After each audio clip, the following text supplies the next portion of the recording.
বাংলার বেকার যুবক যুবতীদের জন্য শুরু বাংলার যুবসাথী প্রকল্প, যার মাধ্যমে আবেদন করলেই আপনি প্রত্যেক মাসে 1500 টাকা পাবেন। টাকা ব্যাংক অ্যাকাউন্টে আসবে 1 এপ্রিল থেকেই। নতুন ফাইন্যান্সিয়াল ইয়ার থেকেই টাকা দেওয়ার সিদ্ধান্ত গ্রহণ করেছেন পশ্চিমবঙ্গ রাজ্য সরকার। সরাসরি নবান্ন সভাঘর থেকে রাজ্যের মুখ্যমন্ত্রী মাননীয় মমতা বন্দ্যোপাধ্যায় স্পষ্ট প্রেস কনফারেন্স করে জানিয়ে দিয়েছেন এই বাংলার যুবসাথীতে কারা আবেদন করতে পারবেন, কিভাবে আবেদন করবেন, কোথায় আবেদন করতে হবে, কবে থেকে অর্থ প্রদান করা হবে, কী কী ডকুমেন্টস লাগবে, কারা যোগ্য কারা অযোগ্য, বিস্তারিতভাবে জানিয়েছেন। তার মধ্যে আমাদের আজকের আপডেটে আপনাদেরকে স্পষ্টভাবে জানানো যাবে বাংলার যুবসাথী প্রকল্পে আপনি যদি আবেদন করতে চান সেক্ষেত্রে আপনি কিভাবে আবেদন করতে পারবেন। শুধু আবেদন করাই নয়, এই প্রকল্পের সুবিধা থেকে নিয়ে আরও বিভিন্ন কিছু আপনাদের আলোচনা করা হবে আমাদের আজকের এই গুরুত্বপূর্ণ আপডেটসে।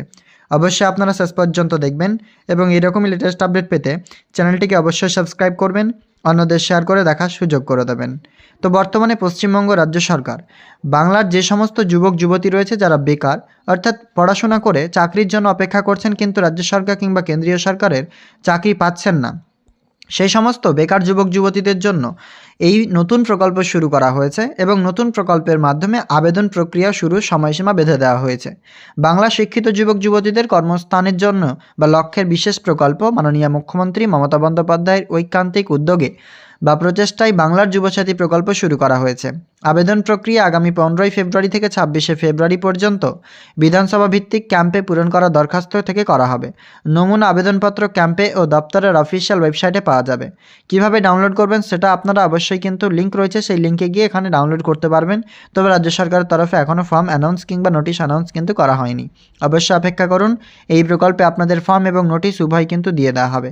পশ্চিমবঙ্গ রাজ্য সরকার বর্তমানে বাংলার যে সমস্ত যুবক যুবতী রয়েছে শিক্ষিত যুবক যুবতীদের জন্য বড় সুখবর, মাধ্যমিক পাস বা মাধ্যমিকের সমতুল্য পরীক্ষায় উত্তীর্ণ হলেই যে সমস্ত আবেদনপত্র জমা পড়বে তাদেরকেই টাকা দেওয়া হবে। তবে এতে রয়েছে বিশেষ শর্ত মানে ক্রাইটেরিয়া এই প্রকল্পে কি রয়েছে আপনাকে জানাই। প্রথমে তো বয়স কিন্তু হতে হবে 21 থেকে 40। এই প্রকল্পে আবেদন কিন্তু করার পরই এপ্রিল অর্থাৎ আগামী এপ্রিল 2026 থেকে এই প্রকল্পের সহায়তা প্রদান করা হবে এবং আগামী 5 বছর এই সর্বোচ্চ সহায়তা পাওয়া যাবে। তারপরে রাজ্য সরকার বিবেচনা করে আবারও এই 5 বছর থেকে সময়সীমা কিন্তু বাড়াতে পারে। তবে চাকরি না পাওয়া পর্যন্ত এই প্রকল্পের টাকা পাবেন এমনটাই কিন্তু বোঝা যাচ্ছে বা জানা যাচ্ছে। তবে বেকার যুবক যুবতীরা এই প্রকল্পে আবেদনের ক্ষেত্রে কিছু যে শর্ত রয়েছে সেগুলো অবশ্যই দেখে নেবেন।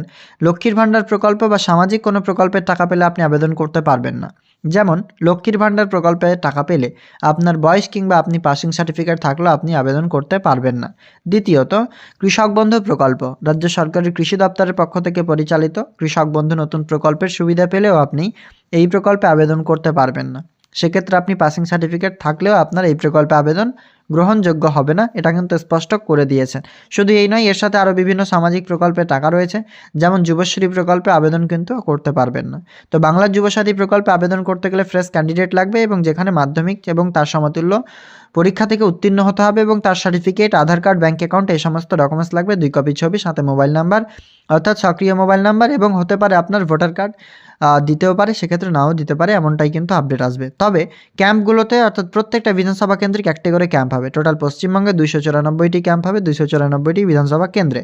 এবং এই প্রকল্পে আবেদন করবার পরেই আপনাদের ডিজিটাইজেশন অনলাইনে করে দেবেন আধিকারিকরা, কিন্তু আপনারা অনলাইনে আবেদন করতে পারবেন না, এটা বিষয় স্পষ্ট করেছেন রাজ্যের মুখ্যমন্ত্রী মাননীয় মমতা বন্দ্যোপাধ্যায়।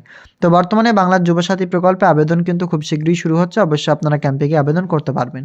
তবে এতে কিন্তু বিশেষ একটি ছাড় দেওয়া হয়েছে, যদি আপনি এই প্রকল্পে স্টুডেন্ট ক্রেডিট কার্ড কিংবা বিভিন্ন স্কলারশিপ রয়েছে সেগুলোতে যদি আপনি আর্থিক সাহায্য পেয়ে থাকেন রাজ্য সরকারের তরফে, সেক্ষেত্রে আবেদন করা যাবে এই প্রকল্পে। এটা কিন্তু একটা বিশেষ গুরুত্বপূর্ণ দিক রাজ্য সরকার রেখেছে আপনাদের জন্য। অর্থাৎ স্কলারশিপ যেহেতু এডুকেশন পারপাসে, সেক্ষেত্রে তাদেরকে কিন্তু এই প্রকল্পে আওতা থেকে বাদ দেওয়া যাবে না, তাদেরকে এই প্রকল্পের আওতায় নিয়ে আসা হবে যারা স্কলারশিপ পাচ্ছেনই। তো আবেদন প্রক্রিয়া শুরু হচ্ছে, আপনারা আবেদন করতে পারবেন। 21 থেকে 40 বছর বয়স, সামাজিক প্রকল্পের টাকা পেলে আবেদন করতে পারবেন না। ক্লিয়ার, বুঝতে পারছেন? যদি আপনাদের কোনো অসুবিধা হয় অবশ্যই কমেন্টে জানাবেন কিংবা সরাসরি আমাদের মেসেজ কিংবা মেসেঞ্জারে করতে পারেন, সাথে হোয়াটসঅ্যাপে রয়েছে। এবং আমাদের আজকের এই আপডেটটি যদি আপনাদের ভালো লাগে অবশ্যই লাইক করবেন। এরকম লেটেস্ট আপডেট পেতে চ্যানেলটিকে সাবস্ক্রাইব করবেন। ফেসবুক থেকে দেখলে পেজটি ফলো করতে ভুলবেন না। দেখা হবে পরবর্তী আপডেটসে। ধন্যবাদ।